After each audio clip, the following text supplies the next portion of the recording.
I don't think that a culture can survive without the ones who tell the stories. If you look throughout history, there are millions upon millions of people who we will never get to know anything about, but the ones that we do remember are only remembered because of their stories. The fables, tales, myths, untrue statements, and legends of certain events and happenings have become guidebooks that we now have as culture. And we learn certain things about life, about ourselves, and about humanity through these stories. And at its essence, that's the beautiful thing about storytelling. It teaches us what it means to be human, what it looks like to be flawed. We can thrive to overcome through story. And that's why the role of a storyteller is an important one. Because without them, it's hard to have a mirror of what our society is like.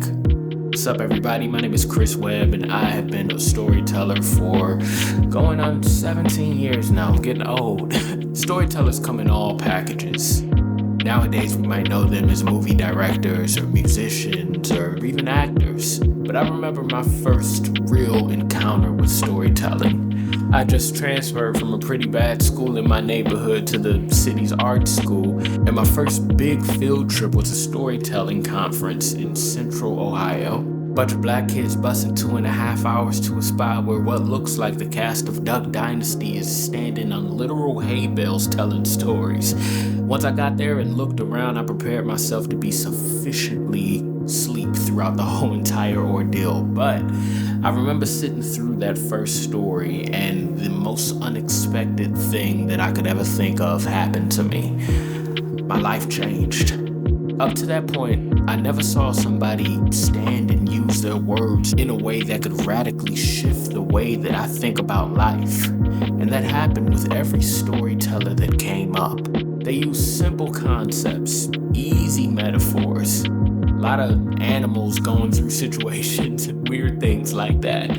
But through that storytelling conference, I fell in love with the power of a narrative, how it could be used as a tool, how it could be manipulated as a weapon, but most of all, how it could shake somebody's mindset. And from that point, I wondered two things. One, if I had what it took to do what those people just did up there. And two, if there was a storytelling conference in my neighborhood, what would our stories look like? In these days, with our modern technologies and our social media world, what do black stories look like at this age? Is it a Twitter thread, a story time? Is it a rant on somebody's Instagram live that people then make commentary off of? Is it in a song, a rap, a poem, a dance, a viral meme? The reason why I love foreign film is because it's equal parts specific and universal. It's specific in the sense that there are these cultural isms from a place that I've never been to and that I don't understand, and that are so unique to that specific region or people group or belief system. But in most cases, the stories are also universal in the sense that the themes can hit so real that you feel like you've known these people and known these stories for your entire life. I'll never get over the thought that something made halfway across the world from people who probably know nothing about our culture can speak to what's happening right now and speak to what's happening to me and you in such a poignant and personal way. And that's the power of storytelling. And I think that that personal yet universal aspect applies to black stories as well. When we put our imagination, our trauma, our faith, and our future to words or to the screen or to a beat, what do we come up with and what can we come up with? I remember sitting at that storytelling conference and knowing from that point forward that that was what I wanted to do. And I wasn't lying. For the next, say, 17 years, I've been chasing that goal of telling stories in many different ways. Through theater and music, through poetry and visual art, and now through film. And this page is now the dedicated hub of all of those things mixed together.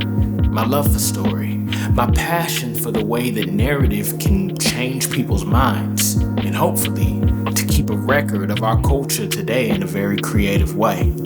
And if you like the art of storytelling in many different ways, then please feel free to hit subscribe and drop a like and send a couple comments. Thank you so much.